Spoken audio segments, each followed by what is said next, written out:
and welcome back to Iceland News Review. My name is Josie Anne Gaitens and I'm a journalist with Iceland Review, and it's our last episode before Christmas, so we've got lots to tell you about today. We've got a special volcano related word of the year, and we're also going to show you around some of the Christmas traditions in downtown Reykjavik and tell you about an exciting whale rescue. So let's get into it.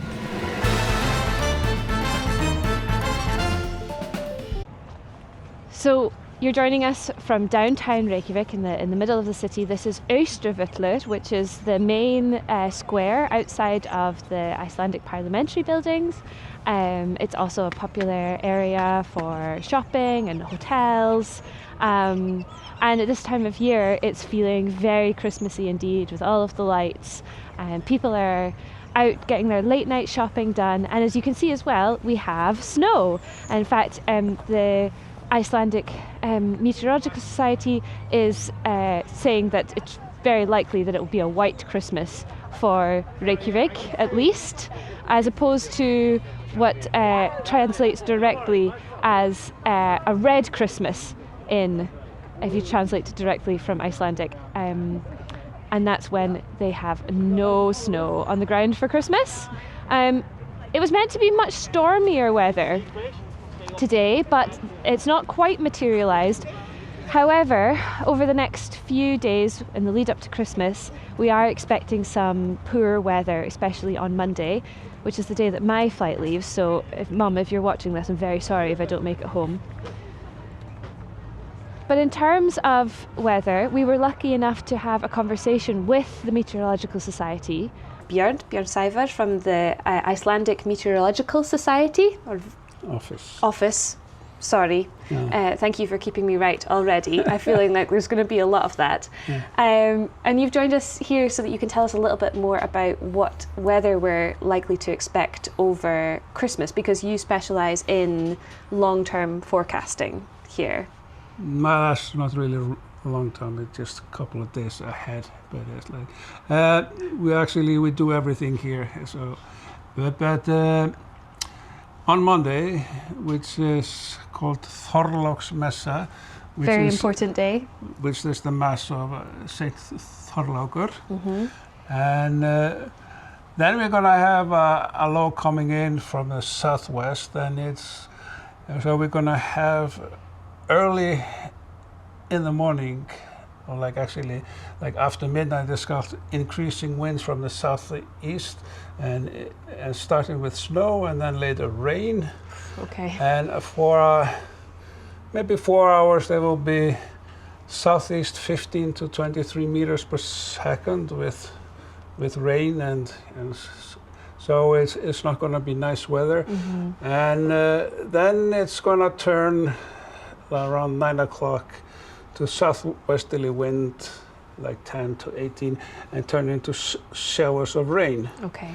Here in the southwest, and then the front will move over Iceland, and there will be very windy for a while, for 4 hours, like in the northeast. Okay, and so it's moving across the country, yes, basically. And actually, the temperature is going to move above freezing over the whole country for a short while, and there will be maybe some sleet in the north and the east, but then in the afternoon there will be in the whole country there will be southwesterly winds, and and then it will be over Christmas, the whole day. It's very simple, the Christmas Eve, Christmas Day, yep. And then, as the British say, Boxer's Day, but yes. the second day of Christmas. Yep, the 26th. It will be southwesterly winds. Okay. And it will be showers of snow in the south and the west. Okay. And in the northeast and the east there will be, partly cloudy skies. And there will be, sometimes it will be windy, like 8 to 15 meters per second, and then sometimes less, but And maybe interesting for people to know that we have a special word for this. Okay. for this type of weather, southwesterly winds. It's called útsinningur. Útsinningur. Yeah. Okay. And it actually comes from Norway. Okay. When we moved there from 1100 years ago.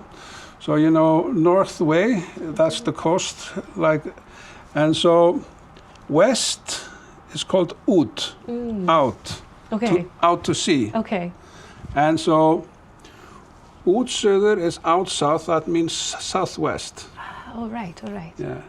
And then we have a special type of weather with cold air mass and showers of either rain or snow.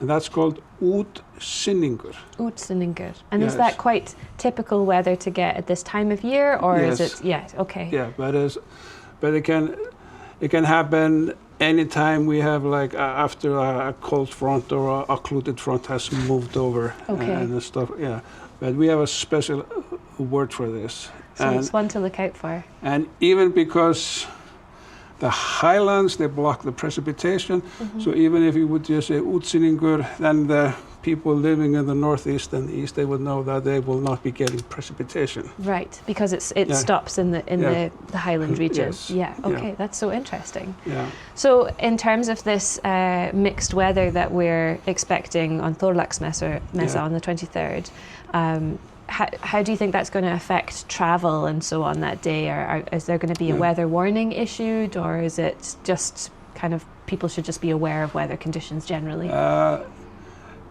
We will decide maybe tomorrow Okay. on whether there will be a yellow warning for a short while, because it's a fast-moving front, Okay. and of course people want to travel on this day, but then actually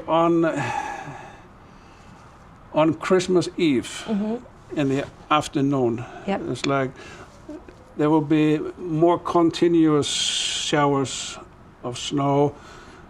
So maybe even just you can just call it snowing because it's snowing so much. Okay. And so people should also be aware of that. Yeah. Yeah. So, but there it seems to be because it's very important in Iceland, there will be white Christmas. Well, of course, that's the most important part.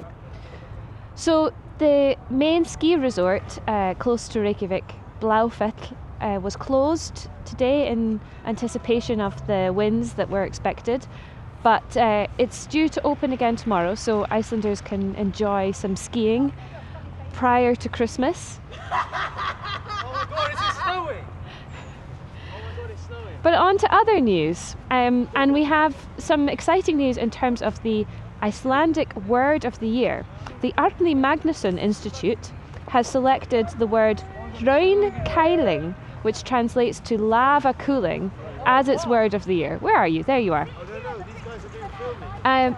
The term gained prominence after a 40-year-old Icelandic technique was revived to protect infrastructure during recent eruptions on the Reykjanes Peninsula.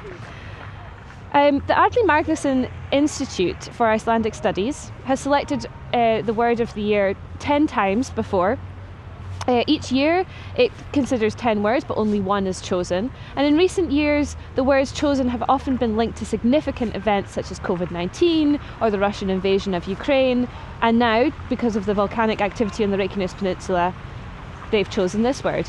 While we're passing, by the way, this is the Oslo tree. So this is the Christmas tree of Reykjavik. It used to be sent from Norway to Iceland, but these days it's actually grown in Iceland in a forest outside of Reykjavik called Heiðmörk, a special Norwegian grove, and this tree is chosen from there each year and placed downtown, and it's lit up on the first Sunday, Advent Sunday, which is the 3rd of December this year. So it's really beautiful, and loads of kids come down to see the light and stuff like that. But going back to this word, the Árni Magnússon Institute did say that this year there wasn't a very obvious pick. There was no kind of main theme that stood out, but the article that announced this did mention that there have been 6 eruptions on the Reykjanes Peninsula in 2024, which we all know about. And these have prompted extensive efforts to protect infrastructure in the area. And this includes reviving the word for a 40-year-old Icelandic technique to slow or stop lava flow, hraunkiling, lava cooling, and that's the 2024 word of the year. It's a compound Icelandic noun that combines hraun, which means lava, and kæling, meaning cooling, and it's a feminine noun in Icelandic as indicated by its grammatical gender, which I cannot tell you very much about because that is not my strong suit, but it's a really lovely word, hraunkiling, and that is the word of the year.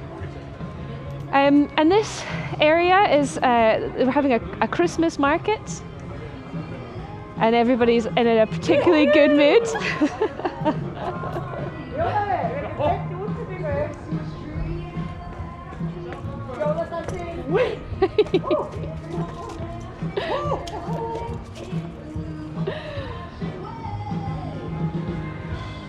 It's good to see that some people are in good spirits despite the cold.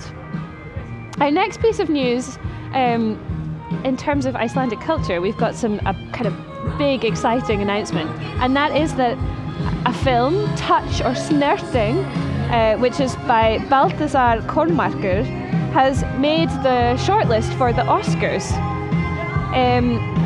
And it's based on a novel by Icelandic writer Ólafur Jóhann Ólafsson, and it's one of 15 films on the shortlist, of which 5 will ultimately receive nominations on January 17th. The film was critically acclaimed in Iceland and internationally. It has 92% rating on Rotten Tomatoes, which is pretty good. It relates the story of Christopher, an elderly man at a crossroads in his life seeking answers to pressing questions from his past.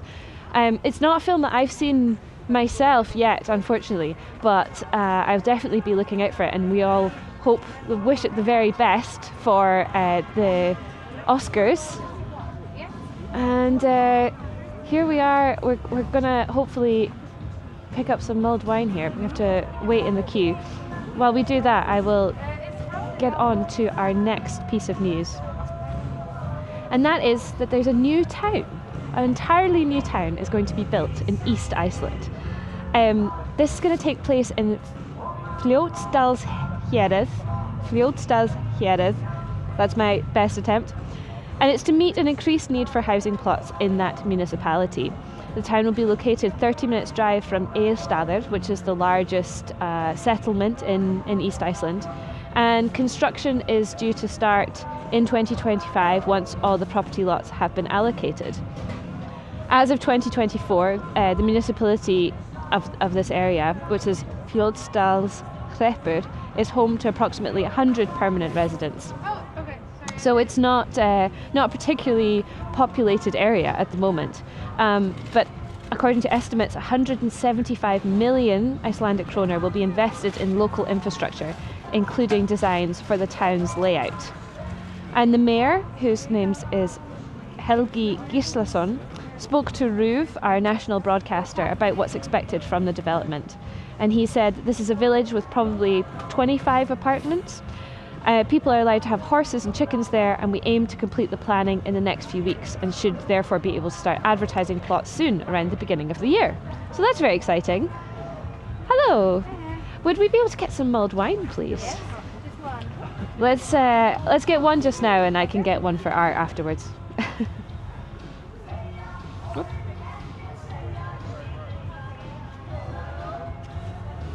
Are you having a busy day so far? No, it just opened. Just opened, okay.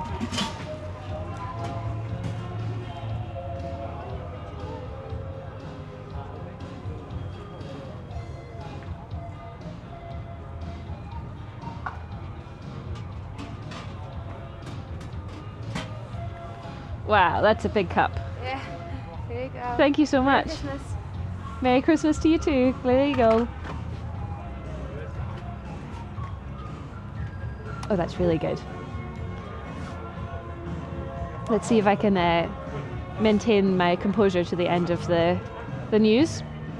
We're going to take a little walk now and see if we can take you to visit a very special Icelandic Christmas resident. And while we do there, I'm going to tell you about a very exciting rescue that took place off of the coast of Reykjavik in the last couple of days. So, this is about the whale that was rescued off of Viðey Island. Now, Viðey is an island in Faxaflói Bay, being attacked, which is the bay that Reykjavik is built around. And the Coast Guard Command Centre received a tip that a whale had become entangled with a mooring near the coast of Viðey, and the patrol ship Thor was diverted to the location, but darkness and difficult conditions meant that a quick rescue had to be postponed. So it was all very dramatic. They had to take this pause, but when rescue efforts were restarted, 5 crew members left the main vessel on a smaller Zodiac craft and used a boom, rope and a crane to slowly untie the whale. There was a lengthy post about this on the Coast Guard's Facebook page where they detailed the full rescue, and it did sound quite dramatic with the poor weather conditions and darkness and this poor distressed whale. However, the exact species of whale wasn't specified, but the one commenter on the post identified it as a humpback. It matches the photo ID at the Marine and Freshwater Research Institute.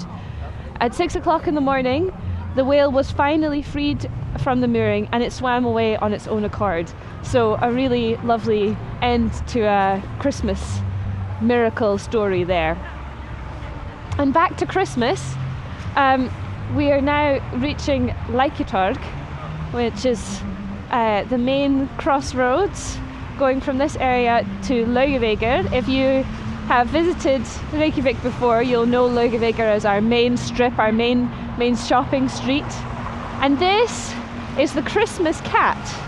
And you'll see that it's not a particularly cozy looking individual. This is not a comforting pussy cat that's going to curl up on your lap. In fact, this Christmas cat belongs to Grilla, the mother of the trolls, of the Yule lads who come and visit the Icelandic children and play tricks on them. And its big claws and big teeth are there for a reason, because Icelandic children, if they are not gifted new clothes for Christmas, risk being eaten by the Christmas cat. So it's a slightly morbid tradition, but it's one that's quite fun nonetheless. And you can bring your child here and have it stand for a photo in the claws of the Christmas cat. Well, that is all from us at Iceland Review. We'll be taking a break over Christmas and the New Year, and I've been really happy and glad to step in for wonderful Andy while she's not been able to do Iceland News Review in the last month. Thank you so much for taking the time to spend with us. Thank you to Blue Car Rental for sponsoring this video, and please have a really wonderful, peaceful holidays, and leave us a comment with what you'd like to see from us in the new year. We look forward to bringing you all the news and views from Iceland then. Merry Christmas.